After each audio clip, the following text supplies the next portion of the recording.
Have you guys ever heard the insult, go touch grass? I get to go touch grass for the first time in the Backcountry Bogey. We just finished up phase 1 test flying, testing out the surgically repaired shoulder. I'm testing out the new Adahars, but most importantly, I am getting ready to go into the backcountry of Idaho tomorrow. So today, we're checking out 2 airfields in Central Oregon. Let's go.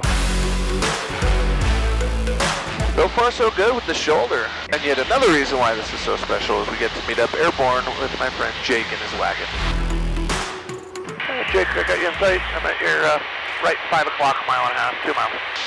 Cool, got you on the screen. Don't have visibility in that direction so much. Uh-oh, I got a thick one. Oh no! Yeah, swing back to your left and take a look at that waterfall if you can. Real nice part of the country to explore over here. Getting a lot of fire in these hills, as you can see. Yeah, a lot of fuel. McKenzie Bridge traffic. Red and white Skywagon 700, 3900 Victor, 3 miles upstream for landing to the east, McKenzie Bridge. And McKenzie Bridge, 1 mile and trail of the wagon is an experimental 3 Charlie Delta.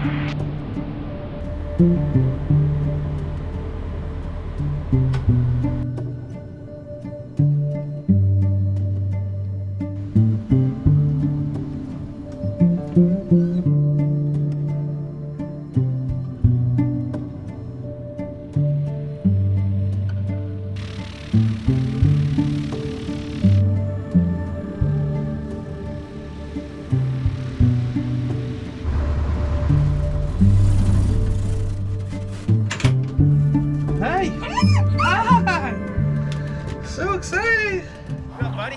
Hey, man. Hi! Oh, we touched grass. Hi, girls.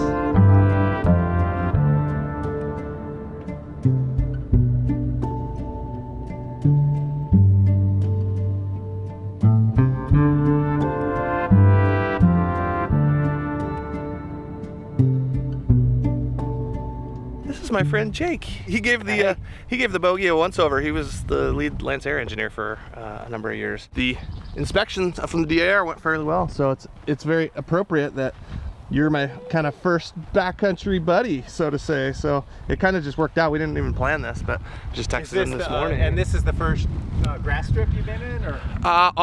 With the bogey, yeah. Yeah. Good strip. Yeah, this is nice long. We had a little bit of tailwind, but I've definitely got to get my airspeed and energy control. Yeah, and you know, I should have briefed you on this. Like when you get down there, I mean, you were saying if your go around was early, which was good. Yeah, I didn't want to get get down low.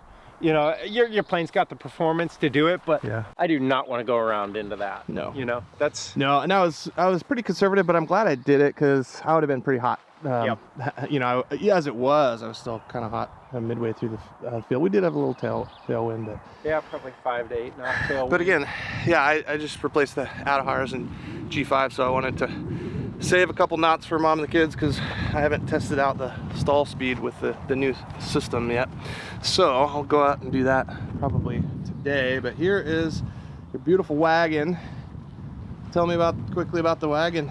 It's a beauty. Very capable. It's a 67 model. Okay. You know, looks great from 20 feet away. Closer you look, it looks a little, you know, you can see the wrinkles, but it's a very capable machine. You know, I can load up the family in full fuel, and it's interesting. It takes off in about 600 feet loaded up. You know, 400 feet light. So and the P.Ponk motor, what does that mean? It's been converted from a 470 to a 540. So basically just bigger cylinders, but it also has to have a different crankshaft with different counterweight configuration. Very smooth, very powerful. I think, you know, there's different claims on horsepower. The manufacturer, the STC holder, says that it's a 235 horsepower motor. That's what it says on the type certificate, but its stock is 230 with the 470, and I think it probably goes up to 265 or 270. I have a surprise for you. Oh my gosh. For you. Oh, the luckiest man alive. Look at this. A load of stuff. Yeah. You know? And I mean, there's from here to here, you can fill pretty much the ceiling. And then from here to here, You can fill from about here up. Yeah. So the volume's ridiculous, and you know, if you run the calculations on center of gravity, it's very difficult to get this airplane out of CG. Yeah. Like you can load it well great. above gross weight. You know, the 180s are, you know, the higher gross weights are like 3190. Okay. And then, you know, it's about a 1720 empty weight. You can put like 250 pounds in here, which you would never do. I mean, almost impossible to do. Right. But you can do it, and Yeah. it's still within legal CG. How, I think, you know, who's capitalizing on that is the guys at Bushliner with their Cyclone. Do you know Yeah. much about that?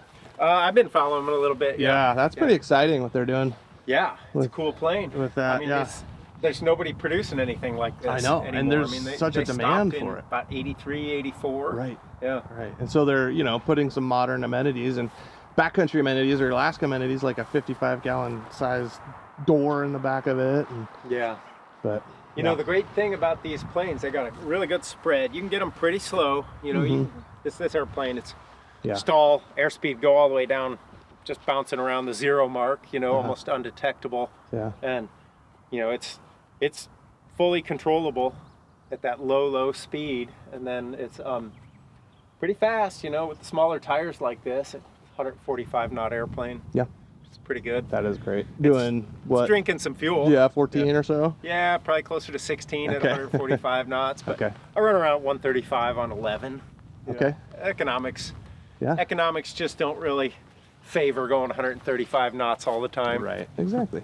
Well, a Or lot, 100, I mean, I'm sorry, 145 knots all the time. and sometimes you're flying with buddies you can't keep up, right?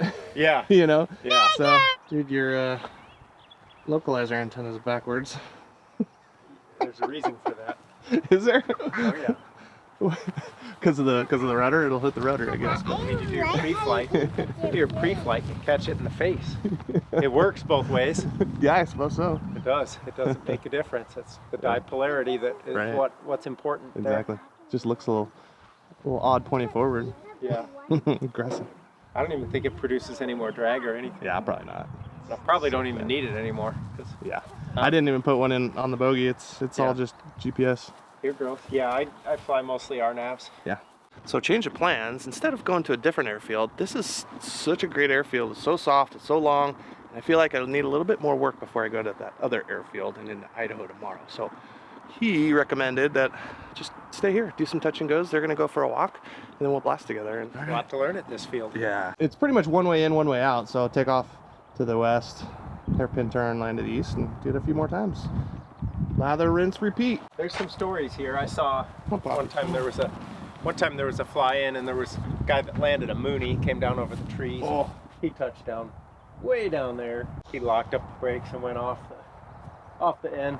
Jeez. And he only went off by like 50 feet. He didn't prop strike or anything. That's but good. We all had to push his plane out. Oh boy, and a Mooney, huh? Yeah. And does this place get pretty busy on like nice summer weekends, or? I've never seen it real busy. Okay. No, and it's a little bit rough for like, you know, anything retractable in my opinion. I'm kind of surprised the Mooney came in here. Seen a but- Bonanza come in here, and the guy was like, "Ooh, I'm not coming in here again. I got rattled," you know. It's, Okay. yeah, I mean, it's plenty long. The numbers are Yeah, great for a yeah, Bonanza, but For sure. it's, You got to be on your game though. yeah, and I mean, you just look at the surface. There's a lot of, Yeah. you know, all these things. You feel all this a lot, and there's RAF's done some great work here. There were a bunch of rodents that burrowed and put tunnels all in here, and they did some gravel infill, so that the airport surface is a lot smoother than it used to be. Is I've it? been coming here for probably since 2006 would be my guess.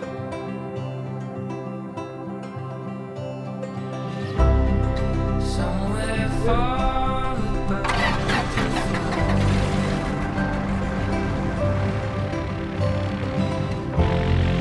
Someplace there on fire.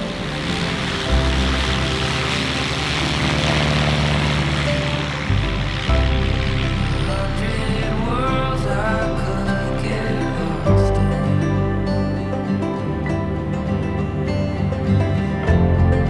Where you are is where I want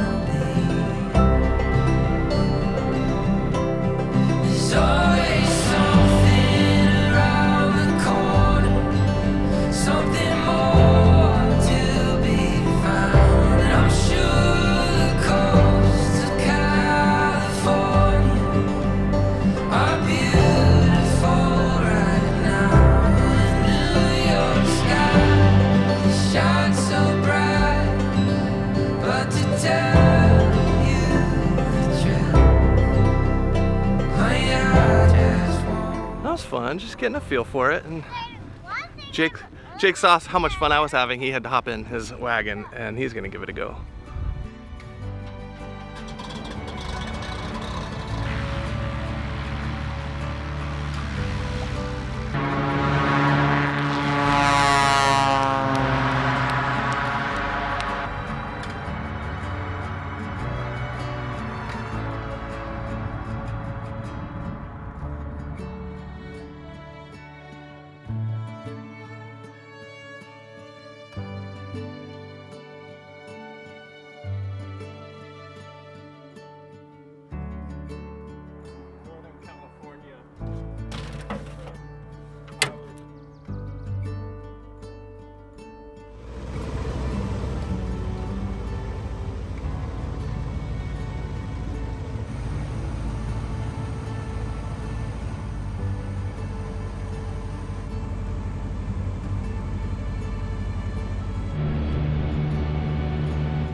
Well guys, safe back in the hangar, and I would say that is mission success.